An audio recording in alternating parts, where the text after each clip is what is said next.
Puisque la foi vient de ce qu'on entend, et ce qu'on entend doit venir de la parole, fais donc attention. Parce que Satan va donc attaquer ce que tu entends. Parce qu'il ne veut pas que tu entendes ce que tu dois entendre. Voilà pourquoi dans Proverbe 19, verset 27, il est écrit: mon fils, cesse d'écouter l'instruction qui fait errer loin des paroles de la connaissance. Il y a des choses que tu écoutes qui t'éloignent de la connaissance. Satan est en guerre contre la bonne nouvelle. Satan s'oppose à la compréhension, à la révélation de l'évangile. Dans Luc chapitre 8, verset 18, le Seigneur Jésus lui-même dit: faites donc bien attention, c'est-à-dire prenez donc garde. Est-ce que tu entends? Prenez garde à la manière dont vous écoutez. Vous écoutez quoi? Vous écoutez quoi? Parce que ce que tu écoutes va déterminer la suite. Il dit: car on donnera à celui qui a, et on enlèvera à celui qui n'a pas ce qu'il croyait avoir. Littéralement, ce verset veut dire la qualité de ce que tu entends, la manière d'entendre la parole va déterminer ce que tu vas avoir ou va déterminer ce qu'on va t'enlever. Il y a des paroles, quand tu entends, ça enlève ce que tu avais. Il y a des paroles, quand tu entends, ça ajoute quelque chose à ta vie. Il y a des gens, quand ils te parlent, ils viennent de t'enlever ta foi. Ils viennent de tuer ta foi. Mais il y a des gens, quand ils te parlent, ils viennent d'augmenter ta foi. Ils viennent de réveiller ta foi. Ils viennent de challenger ta foi. Ils viennent de faire grandir ta foi. Mais fais attention à la manière dont tu écoutes. Satan se bat pour pas que tu comprennes l'évangile. Ah non! Il a dit dans Galates chapitre 1, au verset 6, le Saint-Esprit dit par la bouche de Paul, il dit: je m'étonne de ce que vous vous laissiez détourner aussi facilement de celui qui vous a appelé par la grâce de Christ pour passer à un autre évangile. Non pas qu'il y ait un autre évangile, mais il y a des gens qui vous perturbent, il y a des gens qui vous troublent parce qu'ils veulent renverser l'évangile de Christ. Pas l'évangile du pasteur, pas l'évangile du prophète. L'évangile veut dire bonne nouvelle. Il n'y a qu'une seule bonne nouvelle, c'est la bonne nouvelle de l'œuvre achevée, pas de quelqu'un, un prophète, mais de Jésus le Messie, de Jésus le Christ. Il n'y a qu'une seule bonne nouvelle, et Satan veut torpiller la bonne nouvelle. Il te fait entendre des bêtises pour te détourner de la bonne nouvelle. L'évangile est centré sur la personne de Christ, sur son œuvre, sur sa mort sur une croix, sur son sang qui a été versé pour sauver tous les hommes. Si tu as raté le sang de Jésus, tu n'as pas compris l'évangile. L'évangile, c'est Christ crucifié, Christ enseveli, Christ ressuscité, Christ qui est monté et Christ qui est redescendu par l'Esprit de Christ, le Saint-Esprit. Tout est centré seulement sur le Christ. Les gens souffrent parce qu'ils n'ont pas compris la porte d'entrée. C'est d'abord le sang de Christ. S'il n'y a pas de sang de Christ, il n'y a pas de pardon des péchés. S'il n'y a pas de sang de Christ, il n'y a pas de réconciliation avec Dieu. S'il n'y a pas de sang de Christ versé, il n'y a pas de sainteté, il n'y a pas de consécration. On peut parler aux gens, oui, il faut être saint, il faut être saint. Non, la sainteté a été acquise par le sang de Jésus-Christ. Parce que par le sang de Jésus, je suis devenu saint. Je ne serai pas, je suis devenu saint. Donc je ne peux pas pécher. Si tu pèches tout le temps, tu n'as pas compris la puissance du sang de Jésus. Le sang de Jésus a tué le vieil homme. Le vieil homme, c'est ta nature d'autrefois qui te poussait à aller pécher comme hier. Quand on a cloué Jésus sur la croix, on a cloué le vieil homme. Beaucoup font à l'église, mais ils n'ont pas compris la puissance du sang. Voilà quoi ils souffrent.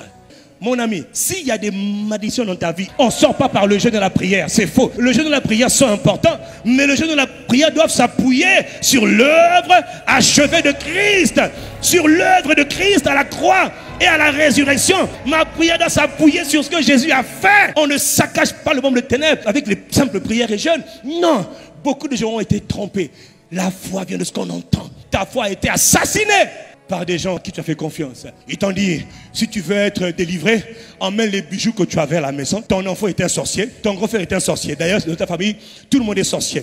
Donc, emmène tout ce que tu as, même ta voiture, donne-la à Dieu parce que c'est souillé. C'est tellement souillé que tu ne peux plus t'en servir. Maintenant, après 7 jours de jeûne, après 7 autres jours de jeûne, après 7 autres jours de jeûne, le gars, il devient mince, on dirait un légume. Tu n'as plus de bien, on t'a tout pris. Au nom du Seigneur Jésus, on t'a tout pris. Ce n'est pas l'évangile. On aurait dû te dire, Éphésiens chapitre 1, au verset 7, en Christ, par la puissance de son sang, nous avons la délivrance des malédictions. Des malédictions, c'est par le sang, c'est par le sang. En lui, par son sang, pas par un prophète, pas par un pasteur, pas par un apôtre, par son sang, nous avons la délivrance. Le pasteur doit prier en s'appuyant dessus. S'il prie, c'est là-dessus. C'est pas appeler ça ma bonza, fais d'abord l'offrande. Non, l'offrande, c'est Jésus qui l'a fait.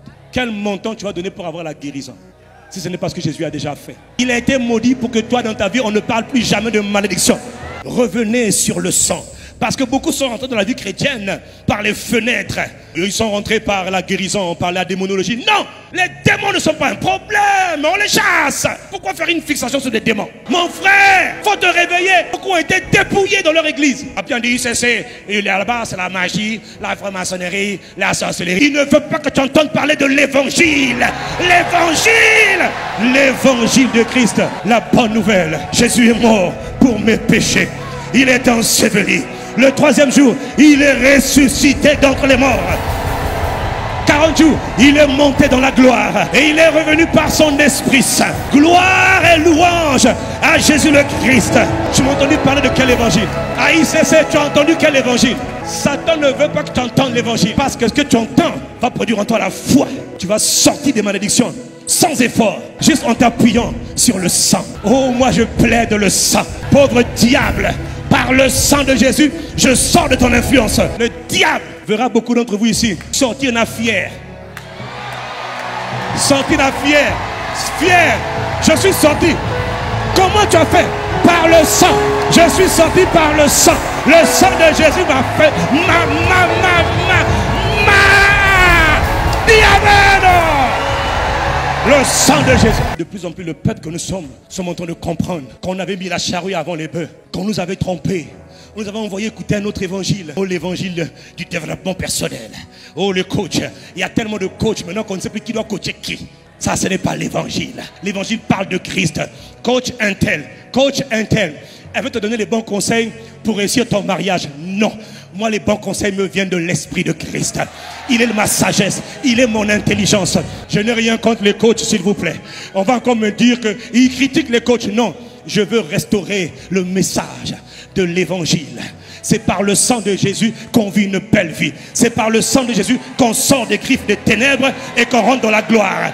C'est par le sang de Jésus. Quiconque n'a pas compris la puissance qui est dans le sang va souffrir. Apocalypse 12, verset 10. Écoute ce qu'il est écrit. Maintenant, le salut est arrivé. Et la puissance, et le règne de notre Dieu, et l'autorité de son Christ. Car il a été précipité, l'accusateur de nos frères. Celui qui les accusait devant notre Dieu jour et nuit. Au verset 11, ils l'ont vaincu. À cause du sang de l'agneau. À cause du sang. Ils l'ont vaincu. Ils l'ont dépouillé. Ils l'ont massacré. Ils l'ont humilié. Satan et son armée. À cause du sang. Uniquement le sang de l'agneau. Écoute la suite. Et à cause de la parole de leur témoignage. C'est-à-dire ce que toi-même tu dis que le sang a fait pour toi. Le salut est arrivé.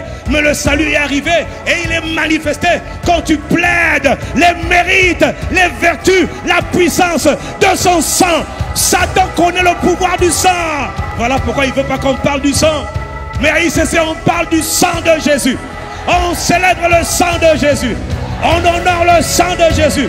Et le nom de Jésus. Et l'esprit de Jésus. Dis Amen. Qu'as-tu entendu?